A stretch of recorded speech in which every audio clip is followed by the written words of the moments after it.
오늘 마지막 40장 이야기를 좀 나누도록 하겠습니다. 오늘 40장은요, 여러분이 이제까지 보아온 것들을 이제 실제 실현해내는 시간입니다. 그래서 40장 1절부터가 주님께서 말씀하셨다로 시작합니다. 말씀하신 내용이 쭉 15절까지 이야기가 되고요. 16절부터는 모세가 33절까지 보시면 쭉 그대로 진행하는 내용이 열거되어 있습니다. 우리가 볼 때는 왜 이렇게까지 이런 내용들을 하나씩 이야기했을까? 그것도 왜 그게 출애굽기 마지막 장을 장식하고 있을까? 라는 의문을 던져볼 수 있겠습니다. 여러분, 모세는요, 이미 하나님으로부터 이런 이야기들을 처음 듣는 게 아닙니다. 이해되시나요? 이미 40일간, 첫 번째 40일간 그 시내산에 올라가서 하나님과 교제하면서 어떻게 성막을 지어야 될지 이야기를 들었습니다. 또 두 번째 40일 동안에 다시 올라가서 또다시 이 내용을 심화해서 들었습니다. 그러면 그대로 하면 됩니다. 그런데 40장에는 다시 그가 주님께서 말씀하시는 것을 듣는 것을 보게 됩니다. 39장까지의 내용이 무엇이었습니까? 이 주님께서 명하신 대로 성막에 들어가는 모든 재료를 만들어서 이 성막을 쌓기 전에 거기다 다 쌓아둔 거죠. 점검합니다. 무엇은 얼마를 준비했고 무엇은 얼마를 만들어서 가져왔는가를 다 계수하겠습니다. 수치가 다 맞아요. 정확하게 맞았습니다. 그러면 그냥 지우면 돼요. 그런데 40절에 다시 주님께서 말씀하십니다. 그럼 우리가 다시 생각해 보면 이게 이미 말씀하셨던 것을 여기다 기록한 것인지 아니면 다시 주님께 물었던 것인지 여러 가지 생각이 들 수 있겠죠. 근데 모세가 독특한 리더십을 가졌다는 것이 여기에 나타나죠. 모세가 예수님의 어떤 구약적 하나의 모델 중에 한 사람입니다. 모세도. 그렇죠. 그는 대제사장으로 부름받은 건 아니었어요, 모세가. 그러나 아론과 대제사장이 세워지기 전에는 그가 대제사장의 역할을 감당합니다. 그리고 여러분이 잘 아시는 것처럼 하나님과 직접 대면하고 그의 얼굴의 광채가 너무 빛나서 사람들이 그를 쳐다보기가 볼 수 없을 만큼의 그 빛이 났던 사람이죠. 다 모두 예수 그리스도의 그 모형과 같은 모습이죠. 그리고 또 한번 또 생각해 보셔야 될 내용이 이 출애굽기는 창세기의 내용이 회복되는 그 과정에 있습니다. 창세기의 내용이 무엇입니까? 원래 에덴 동산에 성전이 있었죠. 이렇게 표현하면 좀 여러분이 이해하실 거라고 믿습니다. 에덴 동산 첫 번째 성전이죠. 하나님과 함께 했습니다. 거기에는 어떤 지성소나 성소적 개념이 있었던 건 아니죠. 그러나 그곳에서 그들은 거리낌 없이 하나님과의 만남을 가졌습니다. 그리고 그들은 어떻게 합니까? 하나님과 대화했어요. 관계 맺었습니다. 거기서 오는 기쁨도 있었죠. 하나님의 영광도 있었지만 인간 자신에게 나타내 보이신 하나님의 특별한 은혜들이 가득 차 있었던 곳이 바로 에덴입니다. 근데 에덴이 파괴됐잖아요. 죄의 문제로. 그래서 하나님이 다시 이스라엘 백성을 만나는 성소, 성막, 지성소 뭐 이런 것들이 필요하게 된 거잖아요. 그래서 지금 온통 출애굽기는 그것이 회복되는 시간으로 그 짧은 시간인데 그 1년의 시간 동안 전부 뭐 하는 겁니까? 이 장소를 만드는 일에 시간을 투자합니다. 그래서 우리가 볼 때는 대단히 지리하고 이렇게까지 이 내용을 하시나 라고 생각할지 모르겠으나 여기에서는 하나님이 어떤 의도를 가지고 이 출애굽기의 마지막 부분을 이렇게 장식하고 있는지를 기억하셔야 됩니다. 그러니까 하나님은요, 이스라엘 백성들을 만나줄 장소를 지금 만들게 하신 것입니다. 만남이 너무나 중요하기 때문에. 어떤 만남입니까? 죄된 인간과 거룩하신 하나님이 만나야 되는 장소가 바로 성막이었습니다.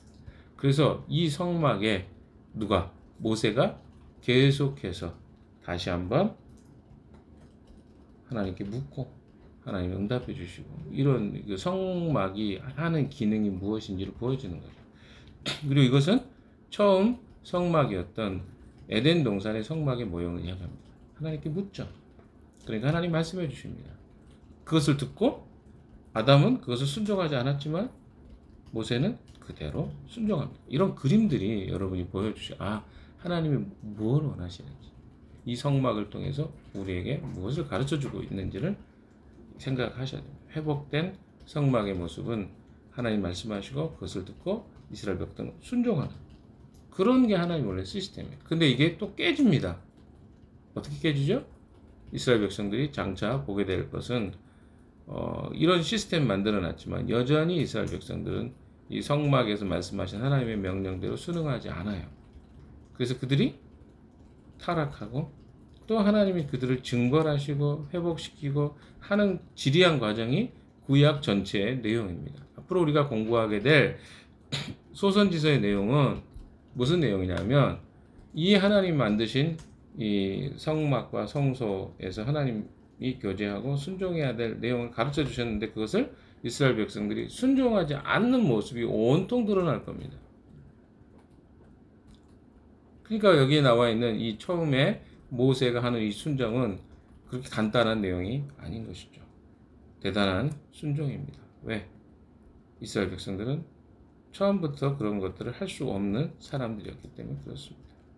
자, 오늘 내용을 다시 한번 좀 정리를 해봅시다. 다 읽지 않아도 여러분이 정리가 되셔야 됩니다. 주요 내용은 다음과 같습니다. 성막을 이제 완성하는 것을, 그걸 누가 하러 가십니까? 하나님이 이제 그런 것들을 하나씩 명령하십니다. 만들어라. 그래서 하나님께서는 모세에게 언제 만들라고 그러죠? 첫째 달 초하루에 성막을 세우라. 날짜까지 지정해 주십니다.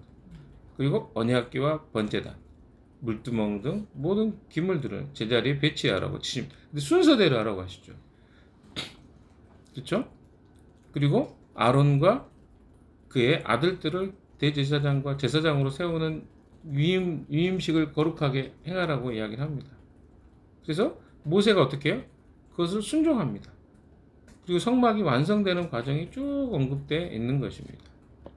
근데 무엇에 따라? 여러분 읽으면서도 들으셨죠?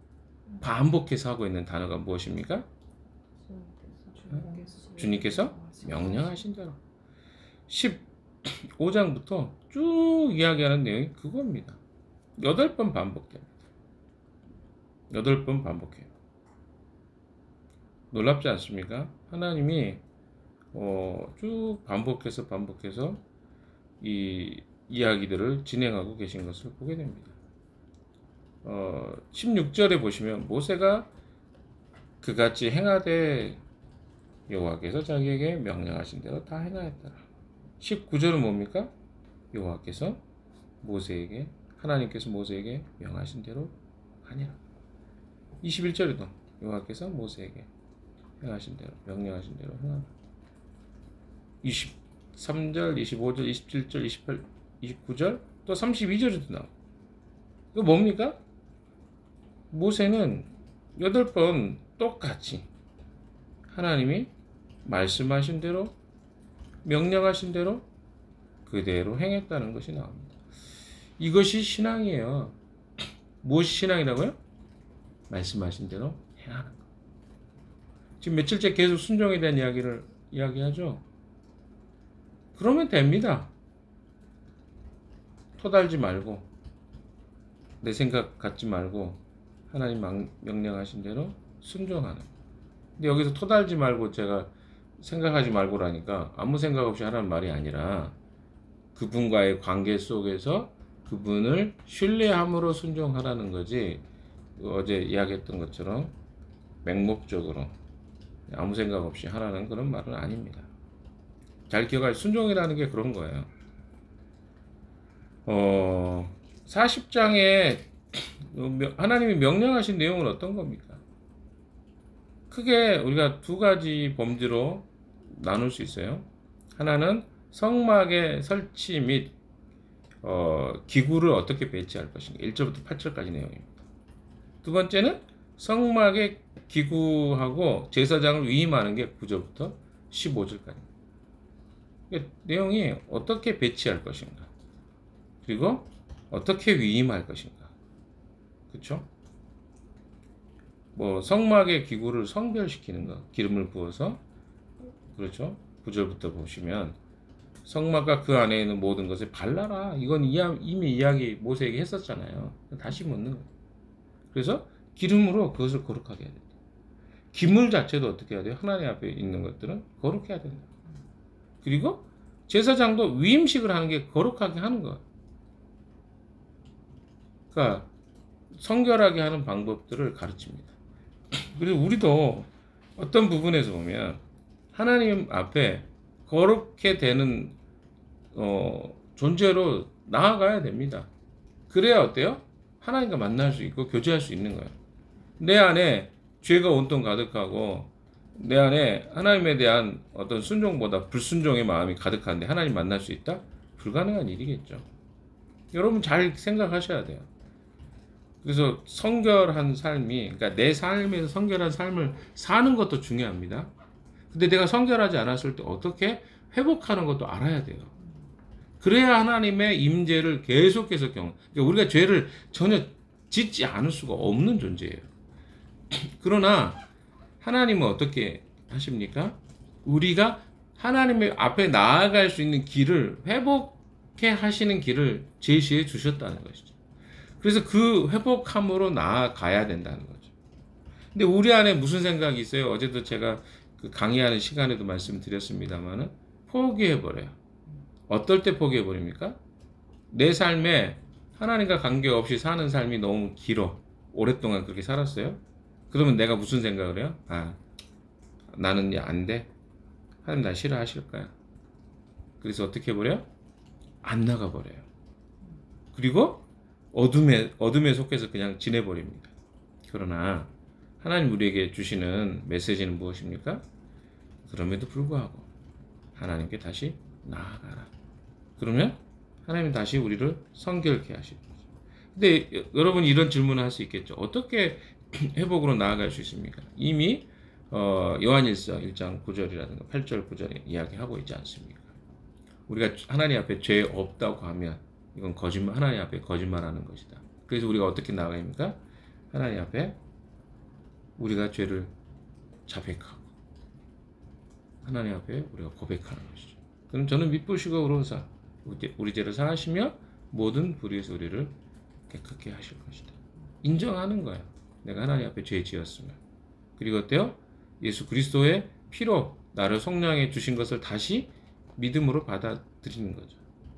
관계 영원하게 관계는 단절될 수 없지만 교제가 단절될 수 있다는 거 여러분 아셔야 됩니다. 그래서 교제가 단절되는 것을 회복하는 것은 내가 솔직하게 내가 하나님 앞에 어떤 잘못을 범했는지를 시인하는 거예요. 하나님 앞에서 인정하는 거예요. 그리고 하나님의 은혜를 구하는 것입니다. 그럼 다시 하나님이 우리를 회복시키시고 다시 하나님의 보좌와 하나님의 임재를 경험하게 하시는 자리로 나가. 근데 되게 단순한 원리인데 이걸 안 하는 거죠. 그래서 고백하지도 않고 내 자신의 삶을 하나님 앞에 인정하지도 않는 거예요. 내가 연약한 모습을 갖고 있다는 거예요. 거기서 하나님 앞에 자존심 세우고 내세워봤자 뭐합니까? 아무 의미가 없는 거죠. 자, 이런 하나님 앞에 순종함으로 인해서 엄청난 결과가 나타납니다. 그게 바로 34절부터죠. 한번 읽어보겠습니다. 제가 34절부터. 그때 구름이 해막을 덮고 주님의 영광이 성막에 가득 찼다. 모세는 해막에 구름이 머물고 주님의 영광이 성막에 가득 찼으므로 거기에 들어갈 수 없었다. 이스라엘 자손은 구름이 성막에서 거치면 진을 거두어 가지고 떠났다. 그러나 구름이 거치지 않으면 거칠 때까지 떠나지 않았다. 그들이 길을 가는 동안에 낮에는 주님의 구름이 성막 위에 있고 밤에는 구름 가운데 불이 있어서 이스라엘 온 자손의 눈앞을 밝혀주었다. 하나님의 영광이 가득 차게 됩니다. 구름이 해막을 덮어줘요. 제가 이야기했죠. 거룩한 구름 쉐키나가 그 하나님의 해막을 덮습니다. 영광의 구름이죠. 멀리서도 이건 다 보입니다. 그래서 성막 위엔 늘 뭐예요?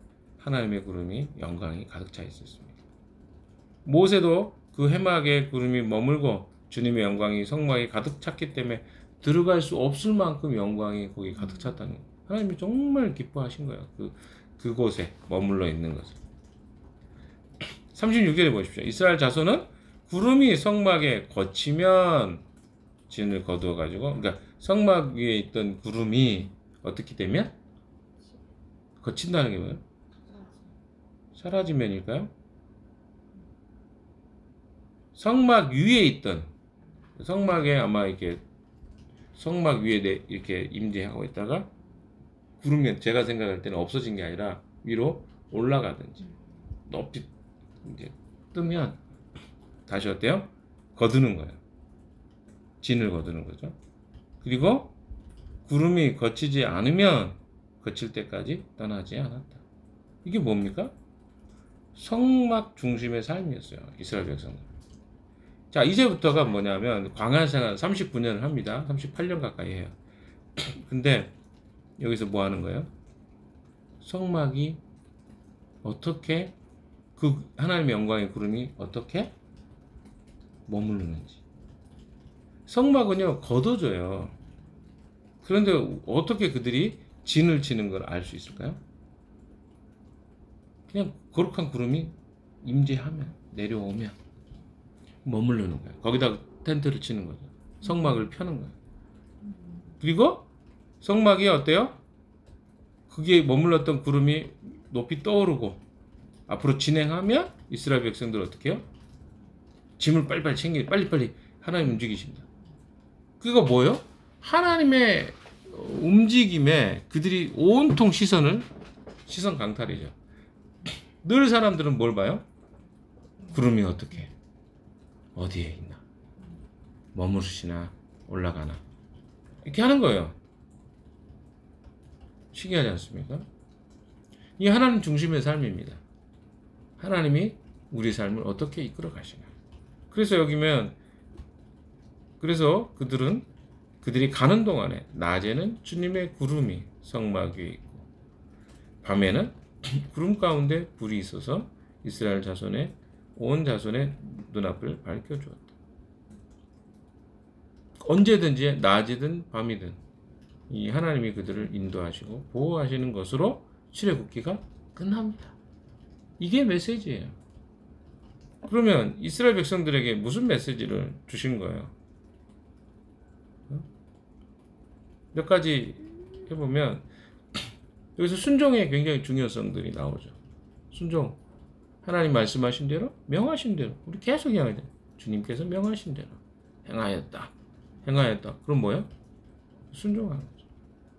우리 삶에서 하나님의 말씀에 순종하는 것이 우리의 삶의 기쁨이 돼야 됩니다. 억지로 하는 게 아니라. 여러분 제가 여러 차례 말씀드렸지만 이런 거죠. 내가 하기 싫은데 하나님이 선교사 가라니까 울면서 아프리카 선교사 가는 그런 생각 한 번씩은 다 해봤을 거 아닙니까?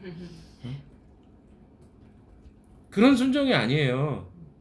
기꺼이 하나님이 어떤 분인지 알기 때문에 내가 그 순종하는 거지. 내가 하기 싫은데 하나님 그걸 막 억지로 시켜가지고 끌려가는 그런 순종, 그런 거 아닙니다.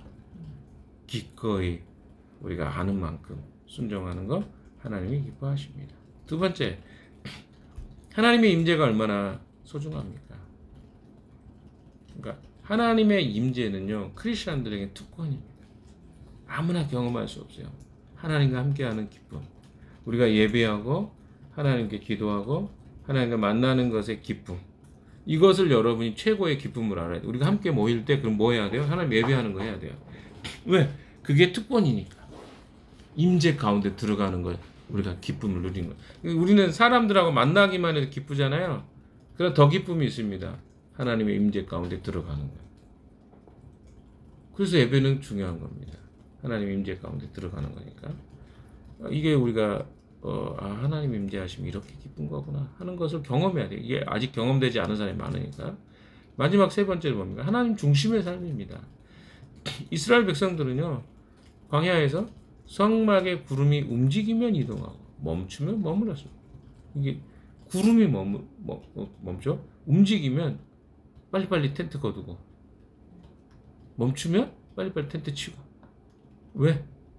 하나님 중심으로 그들이 살았기 때문에 그렇습니다. 그래서 그들의 모든 삶의 여정은 하나님의 인도하심에 따라 이루어졌습니다. 성막은 그들의 삶의 중심이었고 하나님의 임재는 그들의 모든 결정의 기준이었습니다. 우리 삶에도 하나님이 중심되는 삶을 살아야 될 이유가 있습니다. 하나님은 이미 높이 들리셔서 지금 이동하고 계신데 우리는 거기가 좋다고 거기서 텐트 치고 있으면 되겠어요? 하나님의 임재가 끝나버린 그 텐트 생활 행복할까요? 아닙니다. 여러분의 삶에 있어서 모든 것들, 직장에 있던 문제든 관계에 관련해서 있던 문제든 하나님 중심으로 생각하고 사고하기 시작하잖아요. 거기에 하나님이 주시는 기쁨이 있습니다. 그게 이스라엘 백성들에게는 축복이었습니다. 오늘 우리에게도 동일하게 이런 축복이 있었으면 좋겠습니다. 같이 한번 기도하겠습니다.